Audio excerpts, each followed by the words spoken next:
One of the things I absolutely had to do before Pikmin 4 was released was to play the real Pikmin 2, the game that far surpasses the actual Pikmin 2 and is honestly one of the best games on Wii. One of my all-time favorites, something that is highly overlooked by Nintendo fans and gamers in general, and that is Little King's Story. And of course, just like everything else I'm trying to accomplish in my life, I'm only just now getting around to it. I've only just now find the time to pop in Little King's Story into my Wii U and playing this thing for the second time ever. And much like the first, I find myself like extremely taken aback by just the quality, the gameplay, the story, the visuals, the music. Like this is, I think, one of the best, absolute best games on the console, and it is one.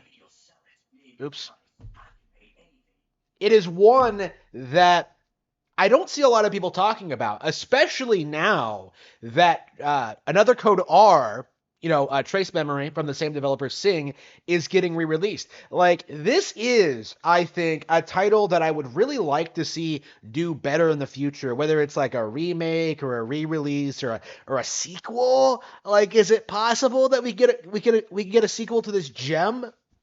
Like, I don't know, all right? Like, this is, I think, an incredibly overlooked masterpiece, and it's time we talk about it. Like, what is Little King's Story, essentially? It is essentially like a medieval Pikmin style game where you, the king, who you name, is trying to build a kingdom, right? And to do that, you have to tax your citizens, you have to go out and fight other kings to seize their land and steal their princesses, and you have to give your citizens like specific jobs to help you accomplish these goals. So you can have farmers that can help you dig holes, or you can have like carpenters that can help you build bridges or other objects, and you need like combat units. You have like art hunters who can fire arrows, soldiers, and I believe like a whole host of other classes that you unlock as you proceed through the game.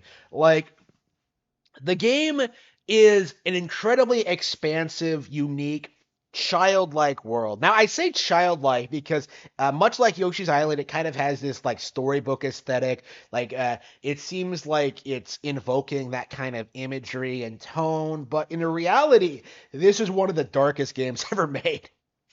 Like it is brutal how this game depicts like the nature of being like this kind of uh, it is brutal how this game depicts like your tyrannical unification of the world in which it presents your conquest of the neighboring kings as like a universally good thing that needs to happen. It's like it has this really dark undertone to it that is very unique and very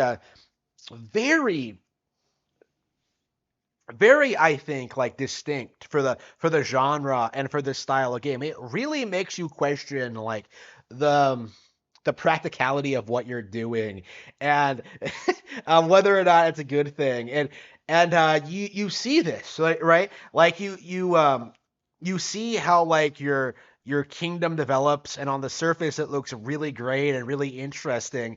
Like it looks like you're doing a really good thing for the citizens and everyone loves you, but at the same time you're like killing a whole bunch of like other groups of people, the oni that surround the area, wildlife, the world itself is being overthrown for your kingdom, for your upstart kingdom, right? It's really it's incredible that they went in this direction. And I do think it's like really off-putting because most people who look at this game would assume it's for like young children, but it's really not. Quite the opposite. Like children wouldn't want to play this because of how complicated it is and how it doesn't and how it's not like your character doesn't do any fighting, like he has other people do the fighting for him.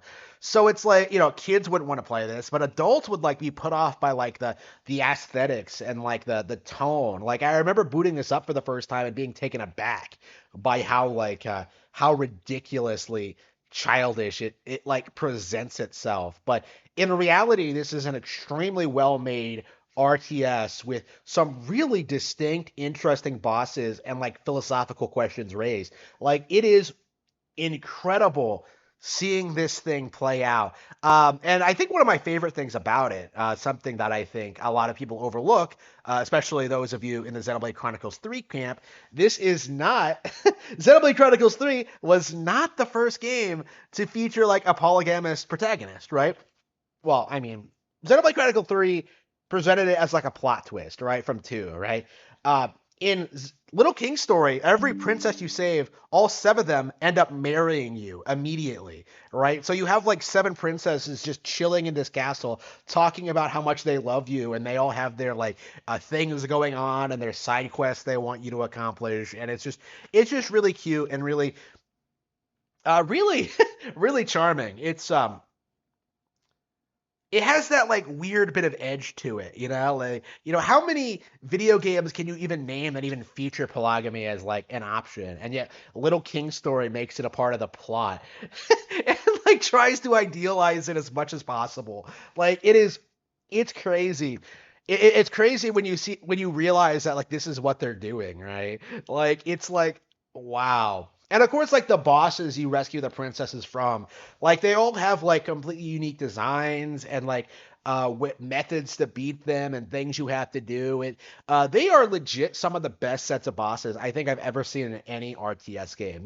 I love Pikmin in a lot, like I love Pikmin, but I think like in a lot of ways, Little King Story really stomps it in regards to like its story structure, its its boss design, and its general just like style and tone. I think Little King Story in its 20 hours of playtime, like it accomplishes a lot more than the average Pikmin game, because most Pikmin games feel like they're over too soon and they could have done a lot more and that they never really reached their potential, and that like a big part of like the appeal is the mystery of the planet, which we're never going to get. Like we're never going to get like a real explanation as to like what Pikmin are, or like how the planet is the way it is, or anything like that. Like, Pikmin in a lot of ways suffers from being like a franchise, right?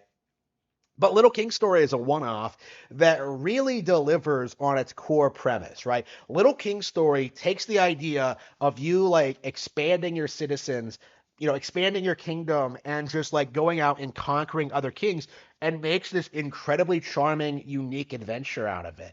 To the point where I honestly like do feel like this is one of the best games on the Nintendo Wii. Something that I think is I don't know how well known. I don't know where this would rank, like in the average person's list, but I would probably put it up there, like in the top 5 or something. I can't think of anything I enjoy more than this. I'll have to like look through my collection. I've been playing a lot of Wii games lately. Like I'm trying to struggle like where I would put like Super Mario Galaxy 2 and Super Mario Galaxy, like I haven't been playing a lot of Wii lately. So like coming back to this game and like realizing just how good it actually is has been quite the experience. And I really hope that when this game inevitably does get re-released in some way, shape, or form, that people come out and that they do play and support it. Because this is a game that absolutely deserves your time and attention if you are a fan of the Pikmin property.